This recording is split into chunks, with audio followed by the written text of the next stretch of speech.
Well, in my case, I mean, it's a great question for the three of us because I think we have a really broad spectrum of experience, mine being the least experienced, so that's a good place to start. And so for me, the last sort of 12 months particularly has been a real education in terms of what you just asked, and it will differ widely to these incredibly experienced the royals that I have either side of this present. But the answer is yes, the short answer is yes, it's very, very different. The main body of my work is really like theatre and TV, and that is a really different experience.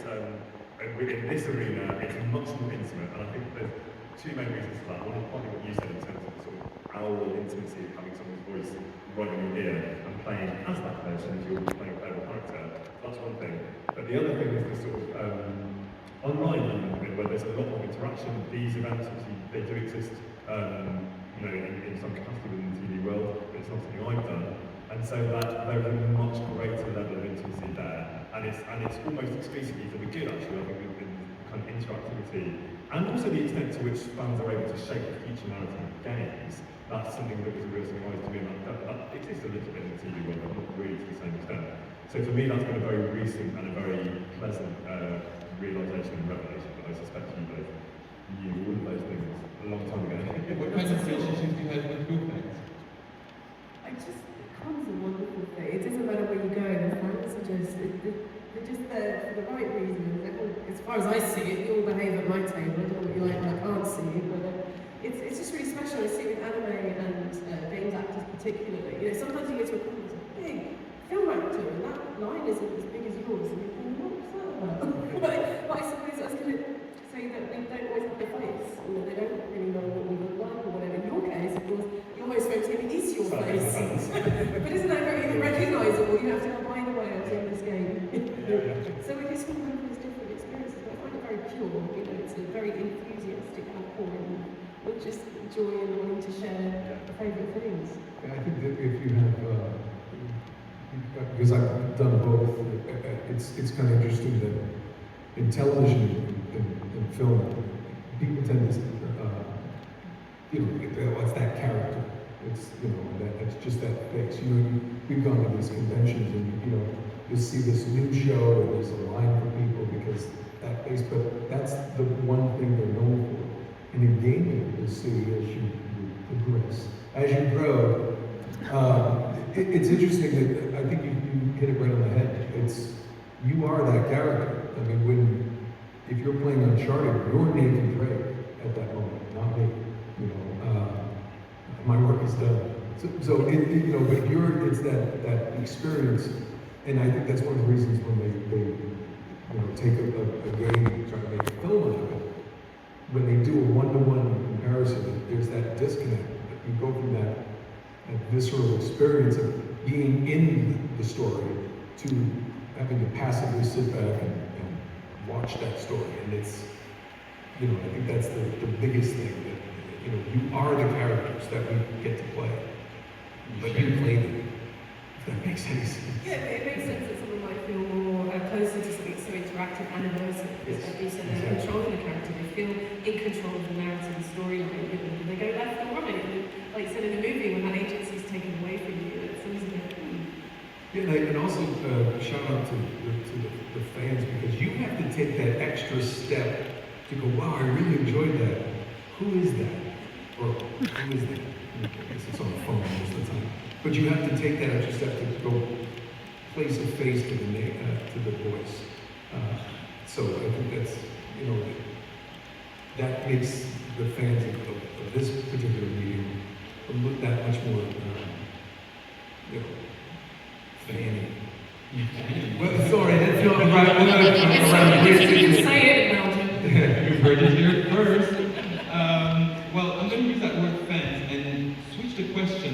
We're here surrounded by people who are fans, absolute fans of TV shows, games, books. What are you guys absolute fans of? Something that you're an expert of, and that actually might take you on a ride and go to a convention. Are you fans of something? Twin Peaks is my massive. Good one. And I was in, first time I was in Seattle for PAX West, and if you drive about 20-30 minutes down the highway, you'll be in North Bend, where the diner is, and what the locations are, and then you can see what a Salish which is the face of the Great Northern Hotel.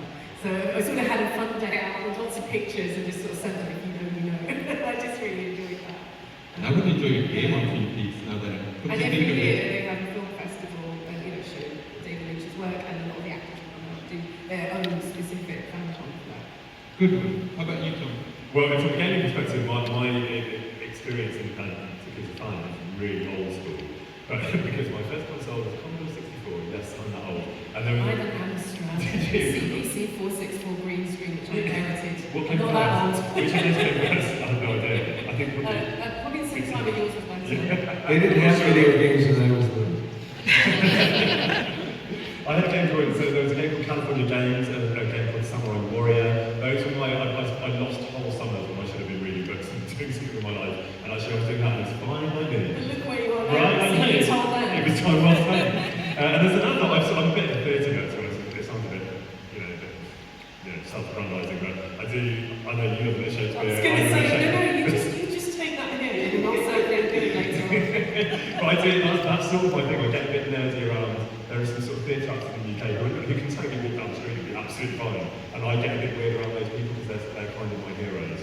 And I've had the pleasure of working with some of them, and I have to sort of park the fan and pretend like I'm cool with it, and I'm actually, very excited inside. That's my thing. I'm kind of a sports fan. Premier League football and American football. I enjoy that quite a bit. And then I'm a fan of actors. One of the things that I really enjoy doing conventions like this is I get to meet people that I'm fans of. One of the most rewarding things in my career has been to work with people that I would have stood in line for. Frank Welker, Rob Paulson, Marissa Marsh, Kat Susi, I mean, there's so many. So, getting, one of the things behind the scenes here is when I get to meet people and talk about their experience and things.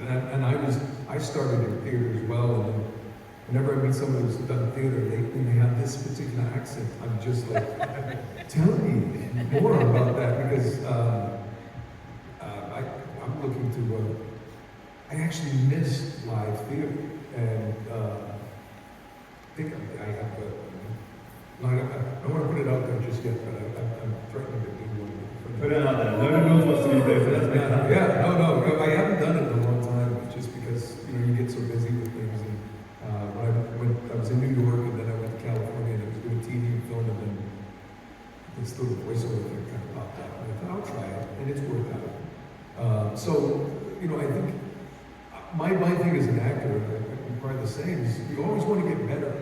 I actually played American baseball through college and tried to go pro before I hurt my shoulder. As an athlete, you always want to do better in the next performance. And I think if you take that same attitude as an actor, that's why I like working with other people who I know have different experiences, people who are better than I am. You get better through osmosis with people like that. So I think there's something about putting up a play for a few weeks, even months if you're lucky, that is a real challenge, to do the same thing and make it fresh every night. So it's a little scary, but it's like that tightrope. Like, I know I'm not going to fall, but I might, and something great might happen. So there's a famous adage, isn't there, that every night before you go on stage, you're just like, all right, so I'm like, wait, why on earth am I doing this to myself? What am I doing? Laurence Olivier used to vomit before every performance. Possibly the greatest actor ever. Threw up. It cut off. He said, this is going to go on. Okay. It was weird. So. And you find that being an athlete before was useful to train as an actor? To find connections? Some people say actors are athletes just like any other. Depends on how good shape they're in. I'm not much of an athlete right now. But, no, I just think that the mentality of just always trying to top yourself, learn, get better, continue training, and continue trying to, during downtimes in my work, when you look at a professional golfer, Tiger Woods, for example, greatest golfer possibly ever, always had a coach, still has a coach. They all, so I've always tried to especially in the periods of where you're not working, trying to do things, always be working, always be trying to create. That's when I meet people who say, hey, I really want to be a voice actor. I'm like, well, why would you limit yourself? Be an actor first. It's not like this niche thing. It's kind of discipline, isn't it? Like there's a discipline in sport which you need not to, for a lot of the reasons you're talking about in terms of self-discipline, because there are times where nothing's happening, and therefore you have to be your own master to make yourself better, to be proactive and productive. I think that's absolutely right, and I took sport when I was younger, and I think that does really help in terms of, and I found it really helps, particularly in the voice arena, which is, again, when you both know better, but we were doing very long sessions and sort of techniques that I had learned earlier in my career really served me there, just in terms of like mental focus in lots of ways, actually not just going soft mentally, but also of course physically and vocally, kind of maintaining that technique. And those are all things we'll learn. Yeah, and the big thing, the big connection that I see too is it's all about preparation. The hard work as an actor goes in, like if you get a role, it's not just memorizing the lines, it's understanding what you're doing, and the context of everything and how it relates. I always tell people, I've always tried to thought about, don't play a character when you're working, play the scene. Because, the play's the thing, right? And so if you just play the scene, you worry less about yourself, but the preparation, the work you do before you get to set, because then it's just like, grab your coffee and like, let's go. That's when it's fun. That's not work. The work comes before and in between. How about that work you do before, that preparation? Do you have your routines? Some people like to listen to music, other ones like to imagine psychology. What are your routines to prepare, to get that character ready and to forget it while you're in the scene? So it depends on the job, because especially with games, which are so heavily NDA, a lot of the time it's sight reading. You'd be giving a few sentences of biography, and then most of the time you'll be asking during a session where people are paying by the minute for a studio for more help to do your best work. So I've been very lucky on 2 games recently where we had a half-hour chat about the universe, so I don't have to waste half an hour of the session. I've likened what we do now to session musicians, because everyone understands that. Everyone understands that a musician takes years and years and years, and then they go in and pretty much sight read, get it out and make 2 takes. That's our job. I think there's a misconception that we get to a workshop and co-write it, and there's none of those things. We have to just make it work. And I think that theatre background, particularly for British, is the word is God.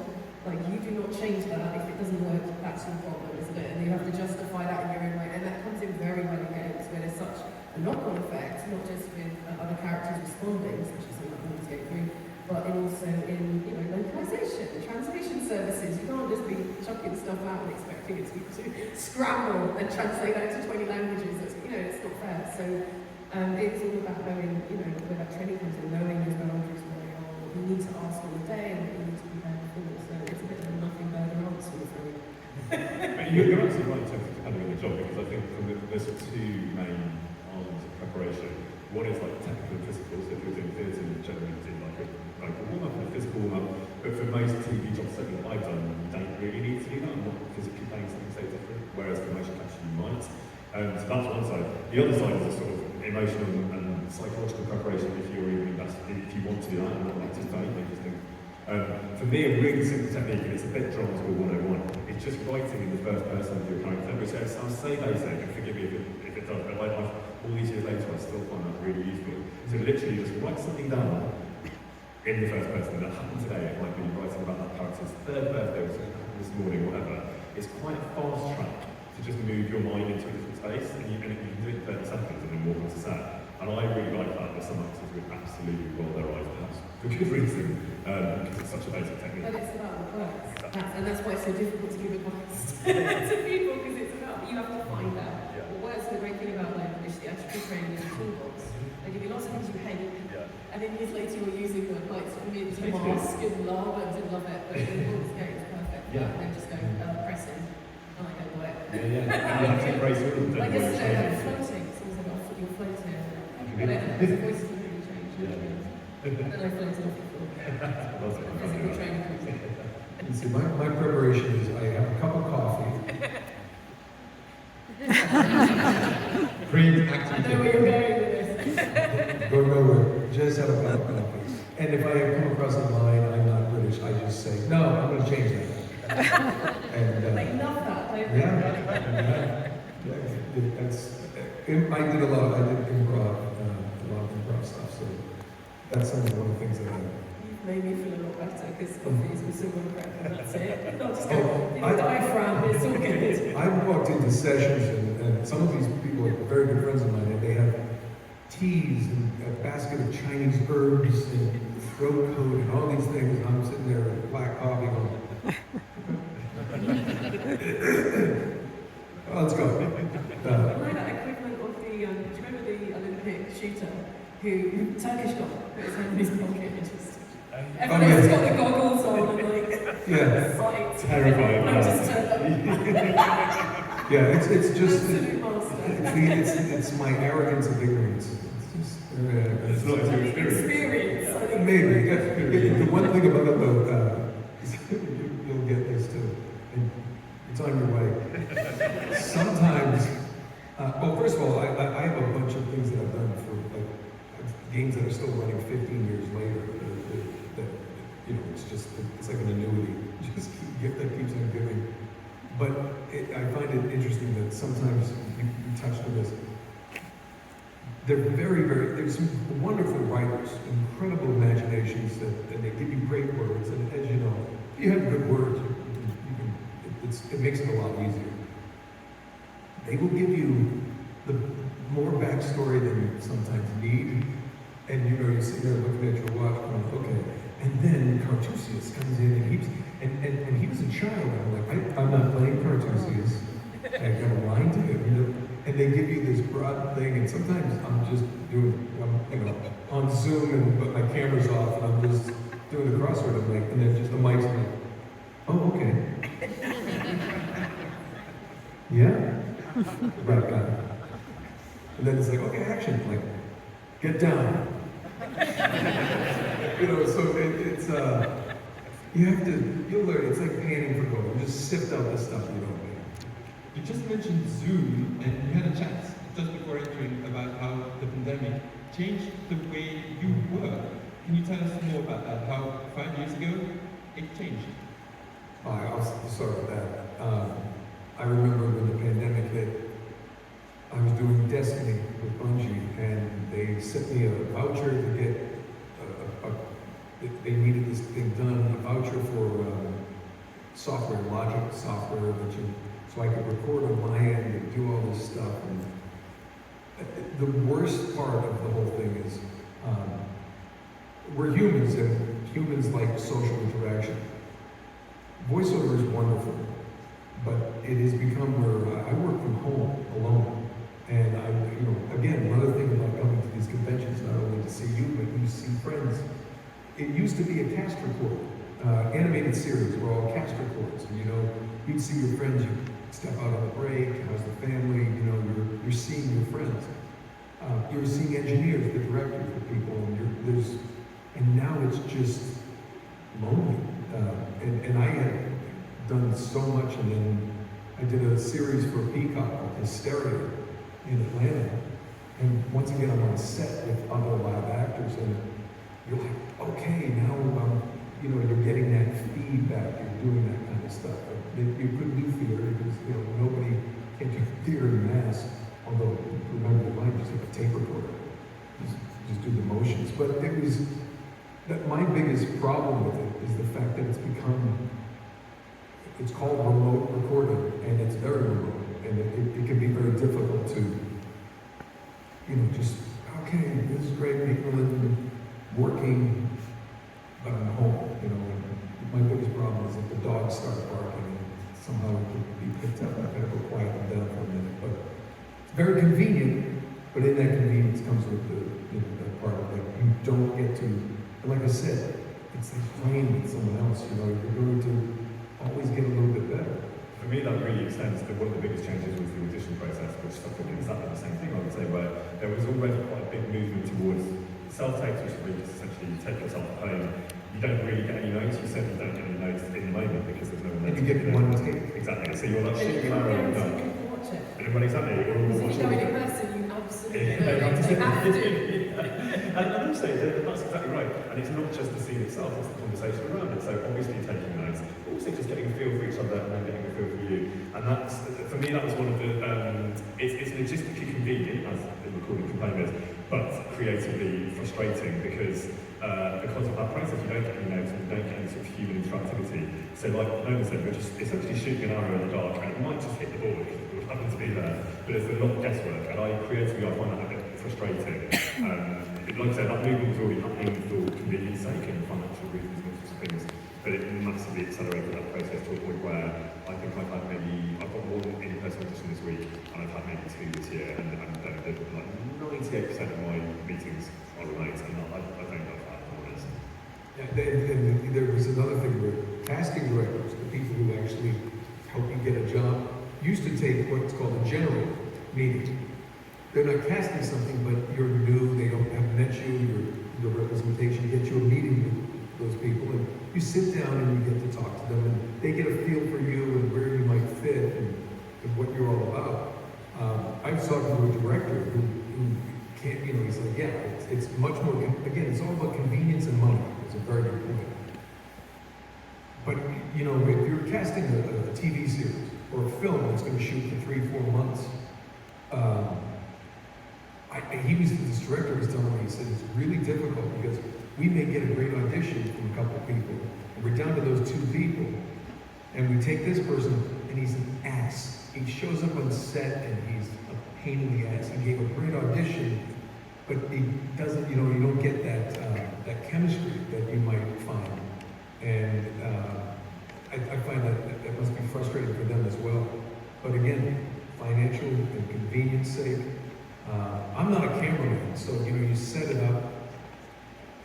The stupid ring light that you have to use, and you can't really see the reader behind the ring light, and so I can't even see their eyes. So I feel like I'm just, and I was actually thinking about this last night in my jet lag, middle of the night, about how what can I can buy some other lights or something, put it in somewhere where I don't have this thing right in my face that can just light the area, because I don't think they're not looking for production value in an audition, they're looking for the performance, and I find sometimes that this stuff bothers me. I mean, I can be on set working and there's cameras right there and somehow you shut those out because somebody else who knows their job so well is responsible for getting the shot, lighting it correctly, and I don't have to think about that. Auditions, the self-takes are just maddening. We're going to prepare a petition and either way put some change. I want to go to the characters you are most known for and ask the 3 of you, what do you think of them? What do you think, Samantha, of Carla in Baldur's Gate #3? Yeah, she's alright, isn't she? How would you What am I describe going to her? say? Come on. How would you describe her? Tell us about the character. She's tall and dark, and she's wonderful. She's chaotic good. She is in a world where there are no courts or therapy, and you're allowed vigilante justice, and you never get it wrong. And she's fabulous. She wants to be a hero, and she becomes so in the game. She's had a second chance. She's had a really rough time, and now she's got a second chance, and she's trying to redeem herself. And then, of course, you've got the whole carpe diem behind it, of every moment of your last, make the most of his life, do the best you can. It's one of the most wonderful characters I've seen. I'm a little biased, but the female character in video games, I think she just really stands out. When I was a kid, it was all Ripley and Sarah Connor. I feel like we have a few equivalents in video games, and I feel like she's wonderful. Do you find that there's Very lucky. still a lot of work to get those as interesting characters for Great thing about video games, you see. When you play more action-orientated characters, you're more likely to get these, I guess, gender-normally female characters. I've played a lot of scientists, I tend to play very smart people who aren't out there at all, so she's very different from what I typecast as and whatever. And it's just fun to play, and yeah, I just love her. I still love her. I always love Carla. She's so wonderful. Yeah, I'm just lucky I got that role. We don't get to choose. We don't get to yeah, that one's amazing. And do you know how they thought of you? How that character landed with you? Do you know It's a very long story, but I'll try to be quick. During the pandemic, I auditioned for, I think they all had the same thing, Creatures in Baldur's Gate, never heard back. And then there was a sort of proto version of Carlac that I auditioned and didn't get. So the person who did the early access is a different actor. And then they decided to make her a main character and started to audition, and then they changed her. So I'd already been on the radar for it. And then I was in a Quick and Click called The Excavation Falls Barrel, which is very good. It's spooky season right now, so if you haven't played it, do. The Lucas Arts game, sort of one discovered in the wars of England in the 1850s. Yes, that's exciting. But very different. And through that, someone from Marion posted that they really liked the performance, so we're listening to his DMs, trying them. And it worked. I said, no, if you've got any significantly large roles left, you want to be careful what you want to perform these big games. Can I audition thinking that, you know, being not a supporting character? I didn't realise I was still a main character to cast. So that's the long and short of it. I've kind of been on the radar for a while at Pittsburgh as well, so we're coming together. So that took 2 years. It wasn't 2 years constantly, but that on and off, you know, an audition 6 months later, an audition, and you go period, you forget about it and move on. And then it came back again. So, yeah. And Tom, how about Henry? That you've played twice, right? In the first game, the second one, but it was 7 years hiatus, right? So there's a 7-year hiatus in the real world, but about a few days hiatus narratively, so it's quite an interesting one. But the short answer is the same words as Sam used, which is I absolutely love them, and it would be impossible not to, in some ways, having played a character for that long, because it's such a rare experience to be with a character for that long. And so I think there's two answers to the question as to why I love him so much. One is that experience of, he's sort of in my bones more than any other character I've ever played. And you know, his voice is slightly different to mine, and there are lots of things about him that are very different to me in terms of his character and personality. But they sort of exist in me in a way that no other character does, because you know, with Beart, when it's gone, they're gone, that's it. TV, I've done a few shows that run for a few seasons and you come back, they're relatively finite still. I've never been in a show that's run for like 7 or 8 seasons. So this is my only experience of spending that amount of time with a character. Actually, there's three reasons. That's one. The second one is actually devs and the company. I've never spent that long working with a company and individuals for that long, so my sort of relationships with them, the roots of those relationships go much deeper than most working relationships we have. I've become incredibly fond of them and Prague is the place where the game's made. And the third reason is the sort of creative element of the character, that he is very, as the player of the character in this very real world, albeit a historical one, sort of very rooted in naturalism. He is something of an everyman, as Nolan was saying, like you are the director, you make him whoever you want him to be, particularly in the second game where you have total autonomy, you can take him in like real broad spectrum of directions. But fundamentally he is this sort of everyman, and there's something really playful and benign and innocent and courageous, and you know, there are loads of qualities within him that I absolutely love and aspire to achieve, but that is fundamentally really, really lovable. So I just feel hugely proud to be working with that studio and playing that character, but I feel very fond of him, even though he's not a real person. As we say in French, jamais deux sans trois, meaning you will play him a third time. I couldn't possibly say that, actually, couldn't possibly say that. How about Nathan Drake? Tell us. I mean, you've been many characters, but that's the one. Yeah, I think that's the one most people know. It was incredibly rewarding. I think I learned the most doing that work with, you know, again, it was one of the first narrative-driven games that was full motion capture. And I was joking earlier, it's theater with a better paycheck. And yeah, and it was the first time that I was saying earlier, playing the scene, not the character. And, you know, I had my faults as an actor. I mean, like I said, you're always learning, you're always trying to figure it out. One of these days I'm going to make it. But it was the first time that I was really invited to just be as much myself, which was a little disconcerting at first. You know, you're a little like, you don't want to play a character, and other than his amazing ability to climb anything, he's very much like me. You know, he, like myself, anytime I got into a tough situation, got in trouble with my parents, almost get into a fight, I would get out of it with my humor. That's my defense mechanism, I guess.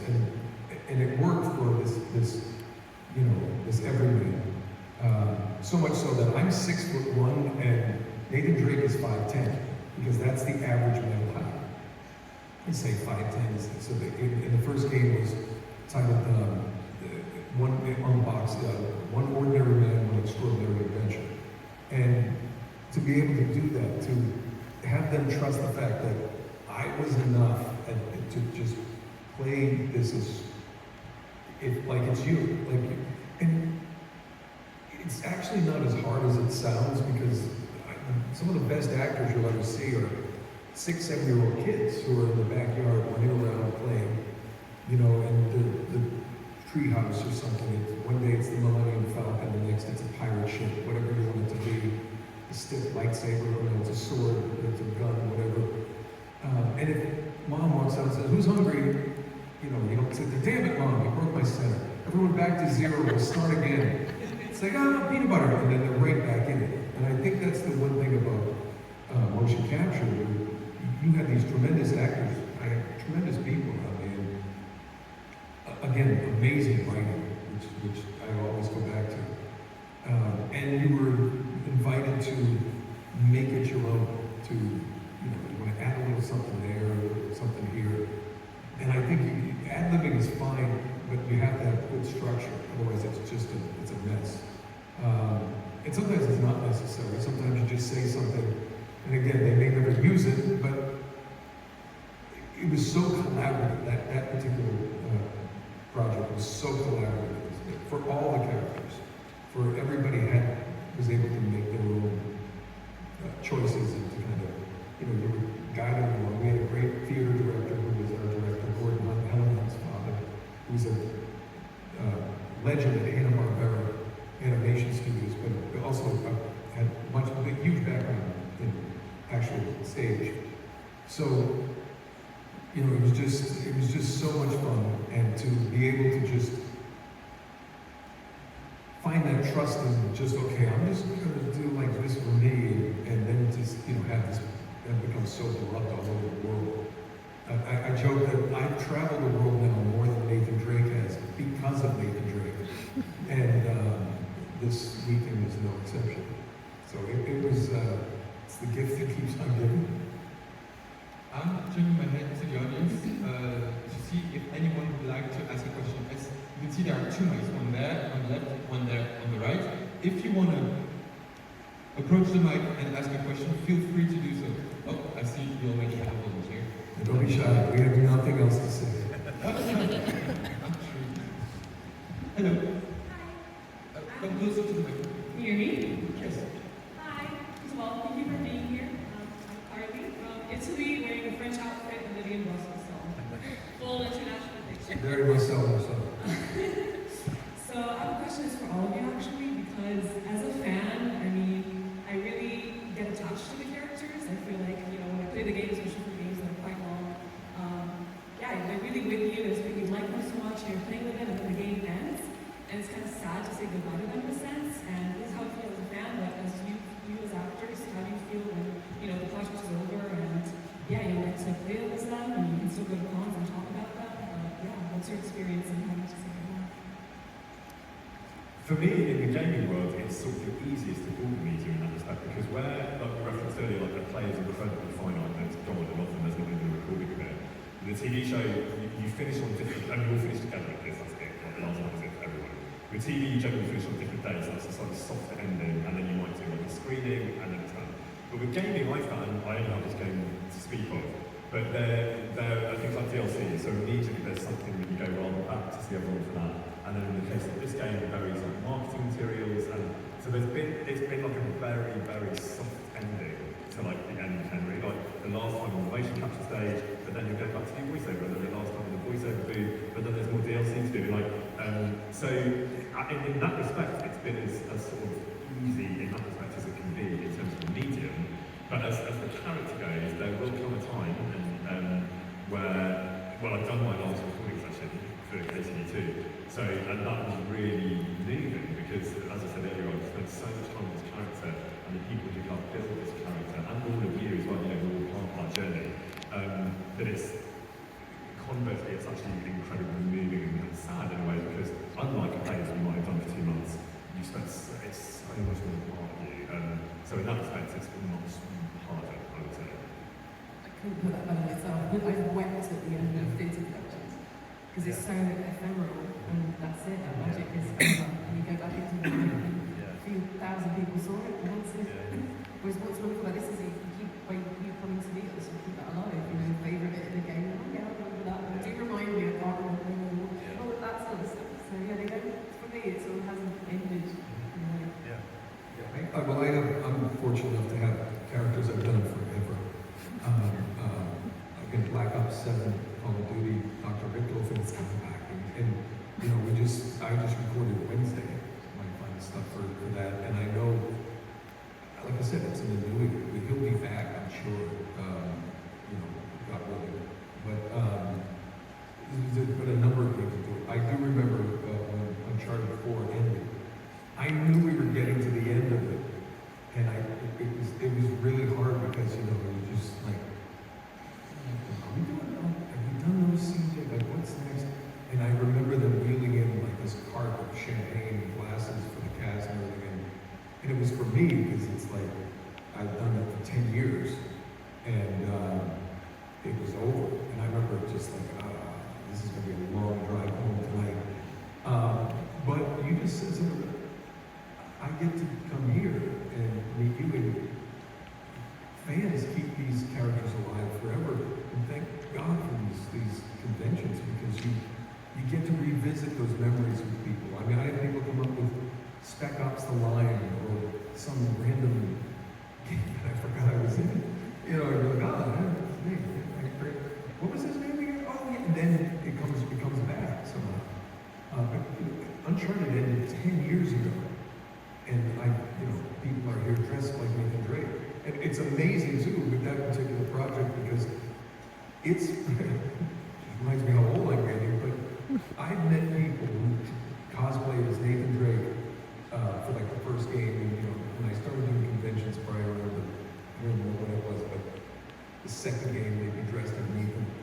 And now their children are here, teenagers dressed as Nathan Drake, and it makes me feel like I remember holding my son when he was first born, and watching Indian Raiders of the Lost Ark or something, and going, oh, I'm gonna love this world, I mean, and he did, so it's really rewarding to know that we've created characters that, because of the family, will live on for forever, possibly, especially in games, because I miss Nathan Drake, we'll be at 5. I'm like, if you miss him, you can go back and play them again. You can go back and see that. I'm sure I'm going to get at some point. Just pop on like, I used to be great. Let's see how we go. So I think there's always a sadness when you finish a project. Do your kids play your games? Oh yeah. I'm interested to ask, because I have a young child, and I was thinking about the way. We've talked a lot about the player relationship with James, the interactivity and the intimacy of that. And I'm really fascinated, Nolan and I were chatting this morning, about children, whoever it might be, the idea that my kids might be able to play as me in years to come. There's something really beautiful about that idea of like keeping you alive, not in a kind of morbid way. But I'd never really considered that idea of like, when we're not around or whatever, if they might be able to hear our voice or something. Oh, that's really... My oldest son was huge into Uncharted. My youngest was really into Destiny, but they like different, and they like other different games that I know part of.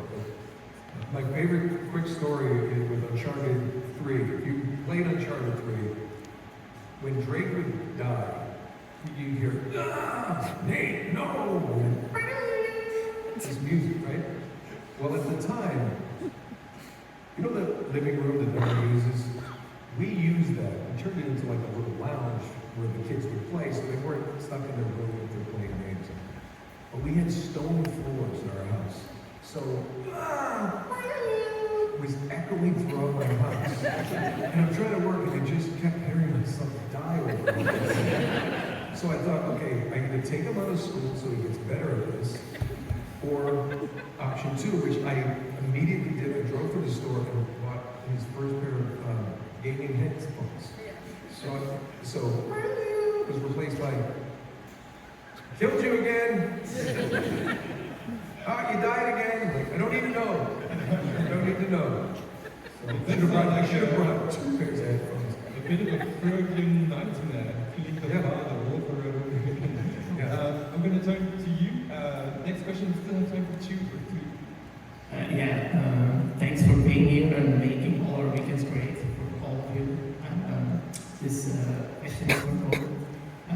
If Drake was one day in the real world, what would he do, and how quick would he get into trouble? He'd probably be a free climber.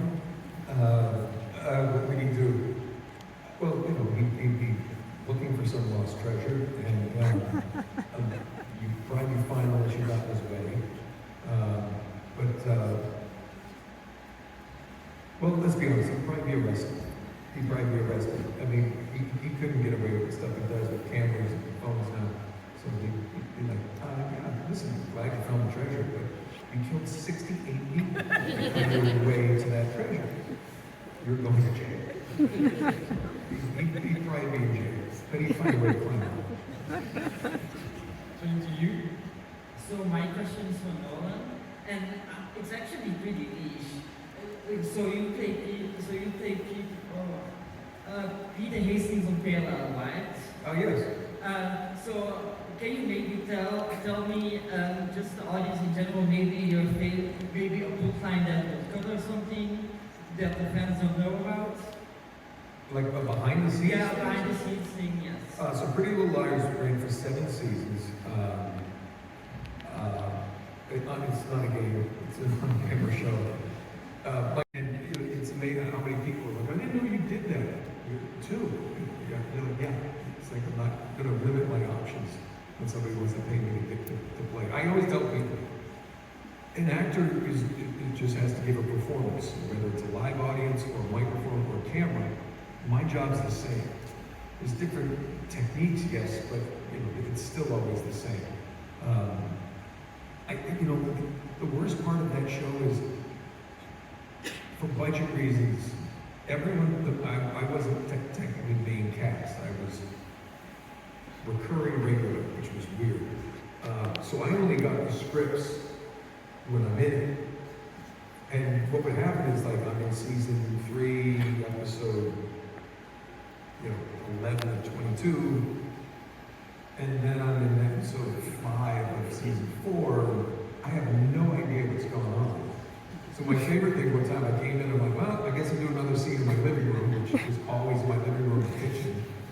And I said, yeah, one of the grips is there, yeah, you don't live here anymore. I'm like, what do you mean? He goes, well, you guys got divorced. I'm like, when?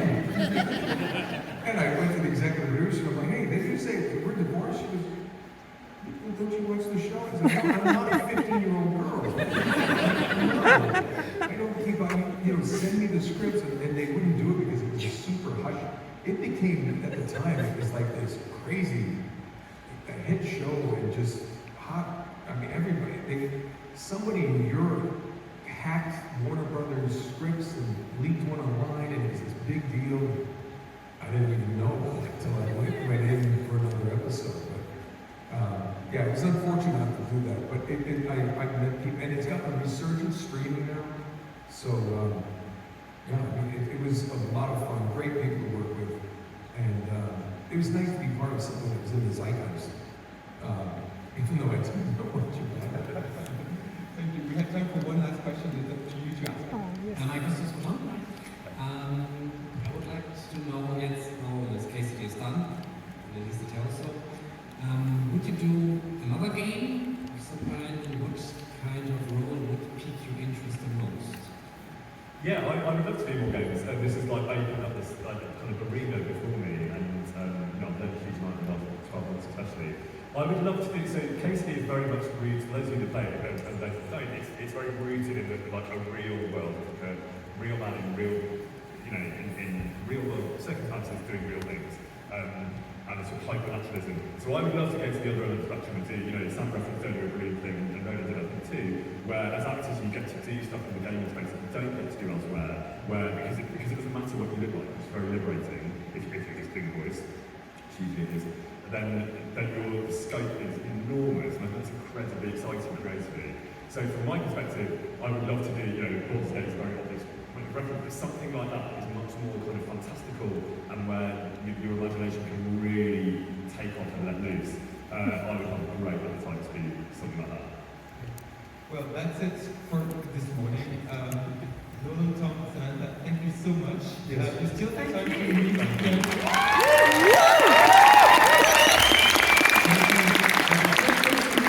Going on, and we hope to see you at other Q&A sessions, but you still have many hours to meet your heroes. Thank you and thank you. Yes, can I add one thing? If there's any questions that you didn't get a chance to ask, we'll be at the tables and We're not going anywhere. yes, we're happy to answer you.